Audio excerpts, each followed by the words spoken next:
میں شیخ الاسلام professor doctor محمد طاہر القادری صاحب، جو میں سمجھتا ہوں شاید ہی میری کوئی تقریر جاتی ہوئیں گی ان کا نام لیے بغیر، کیونکہ ان کی بڑی کرم فرمائی ہے ذہن کو وسعت دینے میں اور شرح صدر کرنے میں، کہ ان کے کلمات سننے کے بعد، ان کے خطاب اور تفہیم سننے کے بعد یقیناً شرح صدر ہوتا ہے۔ شیخ الاسلام پروفیسر ڈاکٹر محمد طاہر القادری صاحب، جو کہ میں سمجھتا ہوں ہم میں سے بیشتر لوگ سمجھتے ہیں کہ اس صدی کے وہ مجدد ہے۔ الحمدللہ وہ دین کے ہر شعبے میں کام کیے، اور من جملہ ان کے کاموں کے جو ابتدائی طور پر قرآن پڑھتے ہیں، جو بچے اور بچیاں ابتدائی طور پر قرآن پڑھتے ہیں، قرآن پڑھنا سیکھتے ہیں، تجوید سیکھنا چاہتے ہیں، یا ابتدا ورڈ ٹو ورڈ قرآن کا ٹرانسلیشن جاننا چاہتے ہیں، شیخ الاسلام نے ان کو بھی خالی نہیں کیا۔ شیخ الاسلام پروفیسر ڈاکٹر محمد طاہر القادری صاحب کے ایک شاگرد رشید حافظ محمد سعید رضا بغدادی، جو جامعہ منہاج القرآن سے MA کیے ہیں اور اسپیشلسٹ ہے اسلامیات میں یونیورسٹی آف بغداد عراق سے،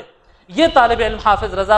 سعید رضا بغدادی صاحب نے ایک نصاب مرتب کیا ہے جس کا نام ہے عرفان القرآن کورس۔ یہ عرفان القرآن کورس ایک زبردست کتاب ہے جس کو میں سال بھر پہلے اس کا رسم اجرا ہم کروائے تھے، لیکن اس کو ہم پبلک میں صحیح ڈھنگ سے پھیلانے میں کامیاب نہیں ہوئے،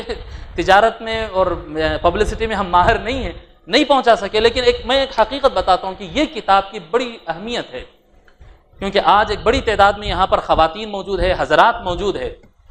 دیکھیے بچوں کو تو ہم مدرسہ بھیجا سکتے ہیں، وہ الف آ اور با تا تھا پڑھ سکتے ہیں، لیکن بڑے حضرات کے لیے اس طرح سے پڑھنا اور اتنا وقت دینا ممکن نہیں رہتا۔ یہ کتاب ایسے حضرات جو تھوڑا سا بڑے ہو گئے، 14 15 سال 16 سال، اس کے اوپر سے لے کے 60 70 80 سال تک بڑے لوگوں کے لیے اتنی زبردست کتاب ہے یہ، کہ پوری مارکیٹ میں چیلنج کے ساتھ کہہ سکتا ہوں، آپ سرزمین حیدرآباد نہیں بلکہ پورے ہندوستان کی مارکیٹ میں آپ تلاش کر لیں، اس کے لیول کی کوئی کتاب آپ کو نہیں ملے گی انشاءاللہ تعالی، میرا ایسا اندازہ ہے۔ یہ کتاب کو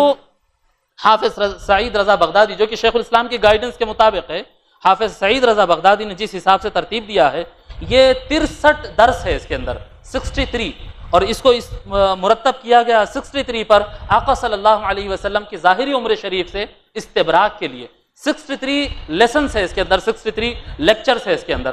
ہر لیکچر کے اندر ابتدا میں تجوید کا ایک چیپٹر آتا، مختصر سی تجوید، پھر اس کے بعد مختصر سا حصہ ترجمہ، ورڈ ٹو ورڈ قرآن کا ترجمہ الگ الگ کیسے کیا جائے گا، پھر ان کو جوائنٹ کس طرح سے کیا جائے گا، پھر جتنا حصے کا آپ ترجمہ کیے ہیں اس کا اتنا حصہ تفسیر،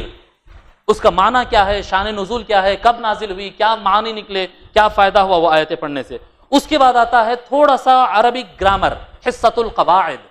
تھوڑا سا گرامر آتا ہے، ابتدائی گرامر، 2-4 ایگزامپل کے ساتھ بہت آسانی کے ساتھ ہر عام آدمی اس کو سمجھ سکے۔ آخر میں آتا ہے کچھ حصۃ الدعا، دعا یعنی آقا صلی اللہ علیہ وسلم جو دعائیں فرماتے تھے، کچھ حدیثوں سے وہ دعاؤں کو انہوں نے شامل کیا۔ دعاؤں کا تو چیپٹر اس میں اضافہ ہے، لیکن حصۃ التجوید، تجوید کا حصہ، ترجمے کا حصہ،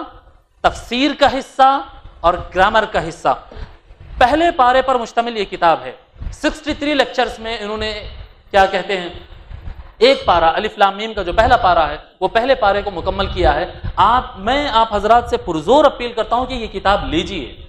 یہ کتاب لیجئے، بڑوں سے کہہ رہا ہوں میں، بچوں کے لیے نہیں کہہ رہا ہوں۔ یہ ہر بڑے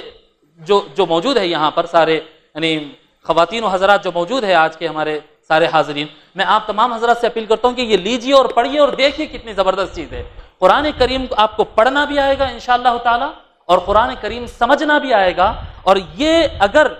اگر آپ یہ ایک پارے کو صحیح ڈھنگ سے، جتنی وکیبلری وہ دے رہے ہیں اور جتنے گرامر وہ دے رہے ہیں، اگر یہ ایک کتاب کو آپ صحیح ڈھنگ سے پڑھ لیے، جو کہ 63 ڈیز کا ہے، صرف 63 ڈیز کا ہے، اگر اس کو صحیح ڈھنگ سے پڑھ لیے، میں یقین سے کہہ رہا ہوں آگے قرآن کریم سمجھنا آپ کے لیے اتنا آسان ہو جائے گا کہ آپ قرآن کریم کا کون سا بھی ترجمہ یا ایک مختصر ایک تفسیر لے کر آپ ابتدائی معانی اس کے آسانی سے سمجھ سکتے ہیں۔ کیونکہ یہ قرآن کی محفل ہے اور طلبہ حفظ قرآن یہاں پر موجود ہے اور سارا تذکرہ قرآن ہے، تو میں مناسب سمجھا کہ عرفان القرآن کورس آپ کے سامنے یہ بات رکھوں۔